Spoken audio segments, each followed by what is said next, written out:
حضور صلی اللہ علیہ وسلم کا ارشاد ہے کہ 3 آدمیوں کی دعا رد نہیں ہوتی، ایک روزے دار کی افطار کے وقت، دوسرے عادل بادشاہ کی دعا، تیسرے مظلوم کی،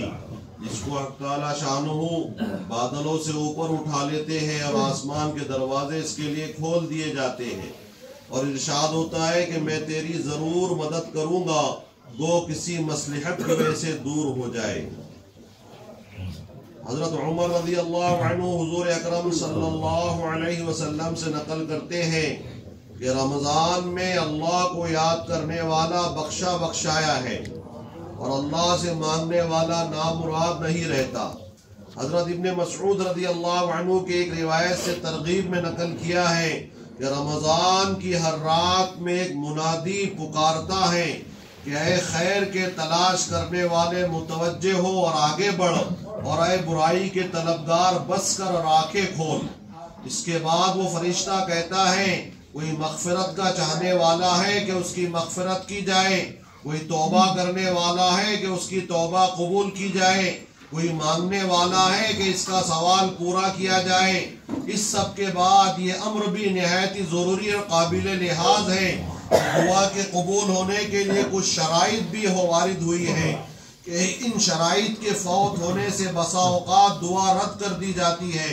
من جملہ ان کے حرام غذا ہے کہ اس کی وجہ سے بھی دعا رد ہو جاتی ہے۔ حرام غذا کھائے کوئی انسان تو اس کی وجہ سے اس کی دعا قبول نہیں ہوتی۔ نبی کریم صلی اللہ علیہ وسلم کا ارشاد ہے کہ بہت سے پریشان حال آسمان کی طرف ہاتھ کھینچ کر دعا مانگتے ہیں اور یا رب کرتے ہیں، مگر کھانا حرام، پینا حرام، لباس حرام، ایسی حالت میں کہاں دعا قبول ہو سکتی ہے؟ مورخین نے لکھا ہے کہ کوفہ میں مستجاب الدعا لوگوں کی ایک جماعت تھی کہ جن کی دعا اللہ تعالی ہمیشہ قبول کرتا تھا۔ جب کوئی حاکم ان پر مسلط ہوتا تو اس کے لیے وہ جماعت بد دعا کرتی، وہ حاکم ہلاک ہو جاتا۔ حجاج ظالم کا جب وہاں تسلط ہوا تو اس نے ایک دعوت کی جن میں ان حضرات کو، مستجاب الدعا حضرات کو خاص طور سے شریک کیا، اور جب کھانے سے فارغ ہو چکے تو اس نے کہا کہ میں ان مستجاب الدعا لوگوں کی بد دعا سے محفوظ ہو گیا کہ حرام کی روزی ان کے پیٹ میں داخل ہو گئی۔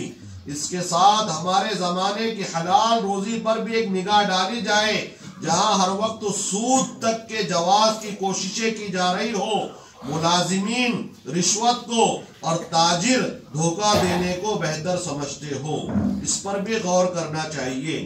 حضور صلی اللہ علیہ وسلم کا ارشاد ہے کہ خود حق تعالی شانہ اور اس کے فرشتے سحری کھانے والوں پر رحمت نازل فرماتے ہیں۔ حضور اکرم صلی اللہ علیہ وسلم کا ارشاد ہے کہ خود حق تعالی شانہ اور اس کے فرشتے سحری کھانے والوں پر رحمت نازل فرماتے ہیں۔ اللہ